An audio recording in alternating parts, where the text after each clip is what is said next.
kids. Welcome back to my farmhouse. Today we're going to be talking about bullies, and there's a story that I know about bullies that you probably know too. It's called The Story of the Three Little Pigs. Do you remember that story? The three little pigs were big enough to go off into the world to seek their fortune, so they said goodbye to their mother. But they came across a wolf who was a bully. He was trying to hurt them, he wanted to eat them, and he blew down the straw house that was built by the one pig. But the third pig was smart enough to build his house out of bricks, and the wolf was not strong enough to get inside. He tried to climb down the chimney, but the third pig was so smart that he built a fire and he made soup out of the wolf, and that was the end of the bully. Today we have a story about bullies in the Bible. Hi, Isaiah. Last time you were telling me about the Bible prophet who was also named Isaiah. That's right, Mr. Kevin. God sent him to King Hezekiah of Judah, too. He had a message for the king? Yes, and it helped him not be afraid when a scary army came into his land. Let's see what happened. After King Solomon's time, the nation of Israel divided into two countries, Israel and Judah. Most of the kings of these countries were bad. They did not follow God's ways, but some of them were good, like Hezekiah. He became a king of Judah when he was 25 years old and reigned in Jerusalem. He wanted to follow God and live by his commandments right from the start of his reign. Hezekiah ordered that altars to false gods should be smashed to pieces.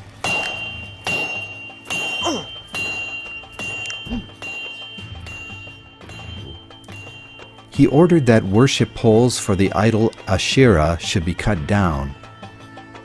In the first month of his reign, Hezekiah opened God's temple again. The Levites were told to get ready to serve as God's priests again, and to cleanse the temple of the bad things that had happened there when the people worshipped idols. It took them 16 days to remove things that should not be in the temple, clean it up, and get the building ready to worship God in the way that was right. The next day, King Hezekiah gathered the city leaders and went to the temple to offer sacrifices. Levites led the worship, playing trumpets, cymbals, harps, and lyres, just as they had done in the days of King David. The king and his leaders knelt down before God and sang praises. Everyone was happy that the services at the temple had been restored so quickly. God heard their prayers. People realized that worshiping idols is wrong, so they destroyed other altars in the country that had been made to false gods. 14 years later, the country of Assyria brought soldiers because they wanted to take over the kingdom of Judah, ruled by King Hezekiah. The soldiers captured city after city in Judah. King Hezekiah knew that Jerusalem would be the next target of the mighty Assyrian army. He repaired the city walls and prepared for battle. He also sent a message to the Assyrians, "I will pay whatever you demand of me so that your soldiers will leave our country." The king of Assyria demanded 11 tons of silver and 1 ton of gold. So Hezekiah gave him all the silver and gold in the treasuries of his palace and in the temple. King Sennacherib of Assyria took the money, but he still would not leave the land. King Hezekiah told his people, "Be strong and courageous. Don't be afraid or discouraged because of the Assyrians, for there is a greater power with us than with them." He meant that he and his people followed the true God, and the true God is stronger than anyone.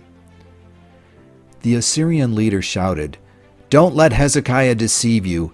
He can't deliver you from Assyria. Don't believe him when he tells you that the Lord will save you. Has any God been able to stop the Assyrian army?" When King Hezekiah heard about this, he tore his clothes, put on sackcloth, and went into the Lord's temple. He sent messengers to the prophet Isaiah. Isaiah told them, "The Lord says, 'Do not be afraid. The Assyrians have said bad things about me. I will force the Assyrian king to go back to his country." Just as Isaiah said, King Sennacherib heard that the Egyptians were marching to attack his country.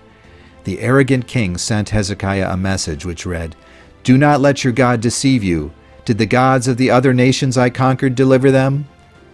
When Hezekiah got this message, he took it to the temple and spread it out before God.